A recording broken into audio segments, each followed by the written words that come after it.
Olá, estamos de volta a mais uma aula do Antigo Testamento. Essa é a Escola Bíblica Dominical da Catedral da Reconciliação. Aqui iniciaremos um estudo do livro do profeta Zacarias. Zacarias, ele é contemporâneo de Ageu, o profeta anterior que nós estudamos. Na aula passada, nós vimos um livro curto, belíssimo, do profeta Ageu. Zacarias profetiza no mesmo tempo. Ageu estava concluindo o seu ministério, enquanto que Zacarias era um jovem de uma família sacerdotal. E nesse contexto, iniciaria seu ministério profético. Deus vem a ele e dá uma mensagem poderosa. Eu convido a cada um de vocês a uma breve oração. Amém? Querido Deus, querido Pai, obrigado por esse momento. Obrigado pela oportunidade de ler e estudar as Sagradas Escrituras. Ajuda-nos, Senhor, nessa tarefa, para que sejamos enriquecidos, Pai, no conhecimento da Tua Santa Palavra. Em nome de Jesus, e assim que oro, já te agradeço. Amém. Meus irmãos, Zacarias vem de uma família sacerdotal. Seu pai vem entre os que retornam para Jerusalém. Eles estão retornando do exílio e anos se passaram. E lá no livro de Esdras está tudo bem descrito, como quando eles chegam. A primeira providência é para reconstruir o templo. Haveria uma prioridade nisso. E o livro de Esdras traz um texto belíssimo que diz que o povo era como um homem, ou seja, o povo se juntou, havia uma colaboração e um senso comum de prioridade em restabelecer o templo. E no livro de Esdras, especificamente, está dito que antes deles lançarem os fundamentos e começarem a construção, eles restauram o altar. E eles restauram o altar porque ali deveria, inclusive, ainda ter algum tipo de sacrifício, mas eles restauram, eles fazem tudo novo, eles rearranjam as pedras e eles restauram, edificam o altar novamente. E há muito simbolismo nessa linguagem. Deus estava trazendo esse povo de volta de uma realidade de muito sofrimento. 70 anos de cativeiro, um cativeiro muito severo, que trouxe a esse povo muitas perdas que simbolizavam um Deus que não chegou a um ponto de não querer mais ouvir suas orações e que acabou por exercer juízo sobre o povo que ele elegeu como seu povo. Havia uma relação entre Deus e esse povo e devia haver uma atitude coerente do seu povo para com esse Deus. O símbolo desse Deus no meio do seu povo era exatamente a presença do templo na cidade santa. E esses dois símbolos estavam destruídos. O povo que está voltando, em sua maioria, ele significava um novo êxodo, porque era um povo que estava retornando para a terra. Nós temos que lembrar que no Velho Testamento a terra representa o favor de Deus, assim como no Novo Testamento a cruz significa o favor de Deus para nós. Então esse povo estava voltando para a terra, estava sendo repatriado, e os livros que descrevem essa época, Esdras, Neemias e os profetas Ageu, Zacarias e também Malaquias, que veremos um pouco mais adiante, para encerrar o Velho Testamento, eles estão descrevendo tudo que simboliza esse ato de Deus de trazer o seu povo de volta, né?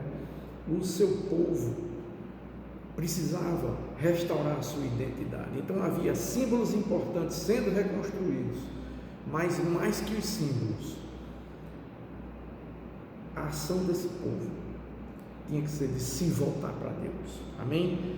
O livro começa e ele começa a registrar o ministério desse profeta.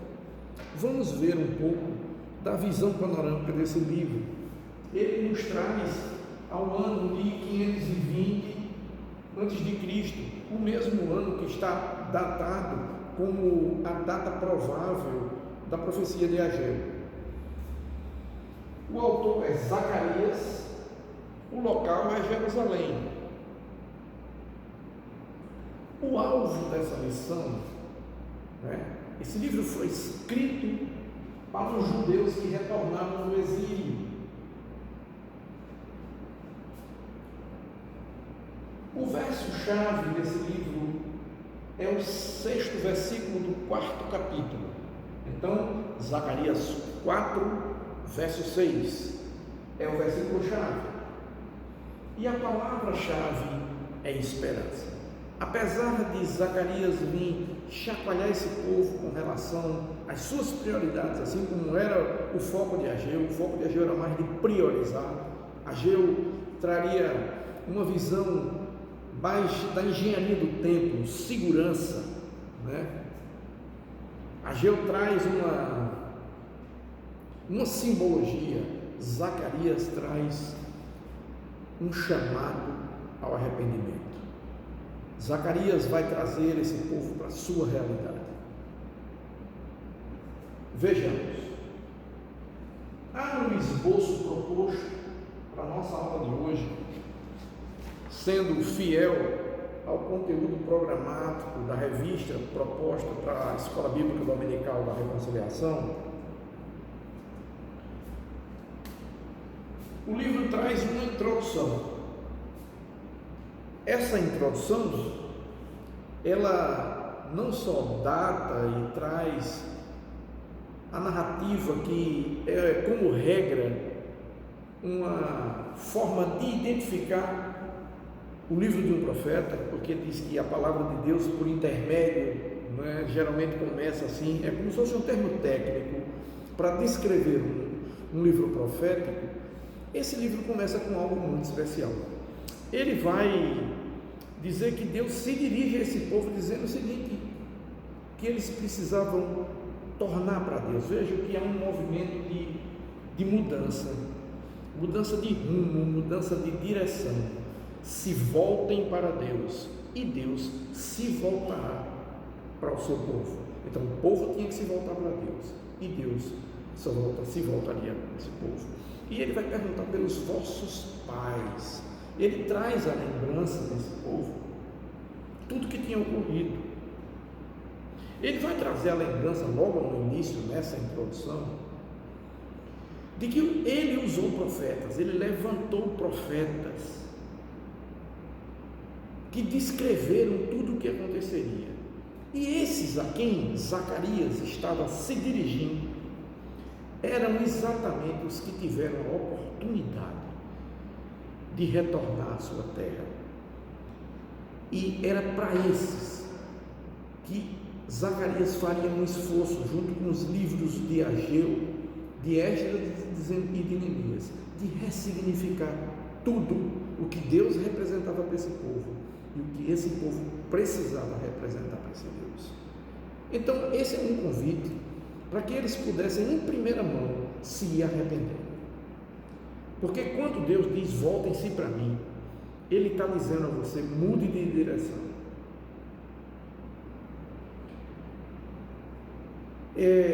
Eu gosto muito de uma ilustração que Dom Ximenes faz sobre arrependimento. Quando ele diz que se a gente pegar um ônibus para Maceió e a gente errar o ônibus e pegar um ônibus de João Pessoa, jamais chegaremos a Maceió.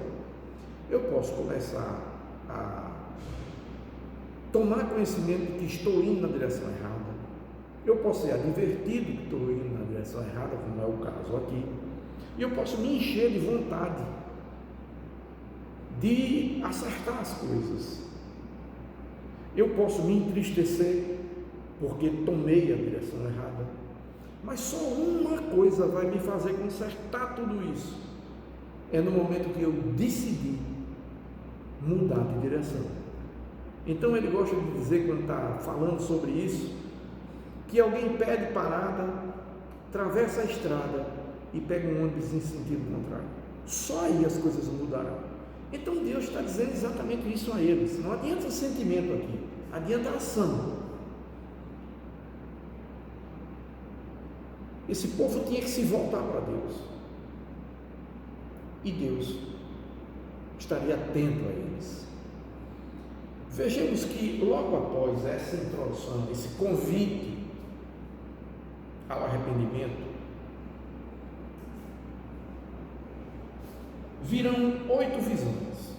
No estilo literário judaico, a primeira visão tem a ver com a última, uma com a oitava, e assim vai fazendo sentido, uma fecha com a outra. Então, nós temos 8 visões. Esse é o início do ministério profético. Ele vai condensar tudo que os profetas já disseram, vai trazer a realidade desse povo e vai falar de um futuro que poderia ser um futuro glorioso. Vai trazer esperança para esse povo. Vejamos. Nesse livro, como eu já disse, o templo era um sinal da presença de Deus. Então, tanto o templo como a cidade eram um sinal dessa relação. Eram sinais dessa nação que Deus queria santificar. Mas veremos que esse povo tinha que estar unido num propósito só. E enquanto Ageu traz a estrutura e a solidez do templo, Zacarias nessa construção seria como a arte, os vitrais, a beleza, a sensibilidade, o louvor. Então ele traz alegria e luz. Ageu traz estrutura, segurança, solidez. Zacarias traz alegria e luz. Amém? Se cada um de nós não entendermos os propósitos de Deus para a nossa vida, trilharemos caminhos tão diferentes que será quase impossível nos sentirmos na mesma obra. Precisamos estar juntos, precisamos nos interessar uns pelos outros, mas sempre tendo em mente que há um propósito para nossas vidas. Aqui havia muito mais em jogo do que simplesmente um templo e uma cidade a ser reconstruída. Tudo estava sendo ressignificado. Deus vai lembrar dos pais, dos ocorridos, um povo que fracassou terrivelmente em obedecer à lei e quebrou a aliança feita no Sinai. Simbolicamente, Deus tinha se retirado do templo, e aí o templo é destruído. Mas Deus, quando se retira, Ele não volta simplesmente como para o Sinai, como numa volta onde tudo está terminando e terminando mal. Não, Deus, quando sai, Ele sai num movimento simbólico de que estaria acima de todas as coisas, governando, e não haveria somente um projeto para esse povo limitado geograficamente, mas um projeto de um reino universal, cósmico. Nada ficaria de fora do alcance do Deus de Israel. Então, havia a reconstrução da identidade. Eu tenho feito um esforço para que esse projeto de escola bíblica, que trata do Velho Testamento, principalmente nesse tempo em que estudamos desde o ano passado, mais ou menos a partir de fevereiro, nós iniciamos o Velho Testamento, estamos muito próximos de concluir.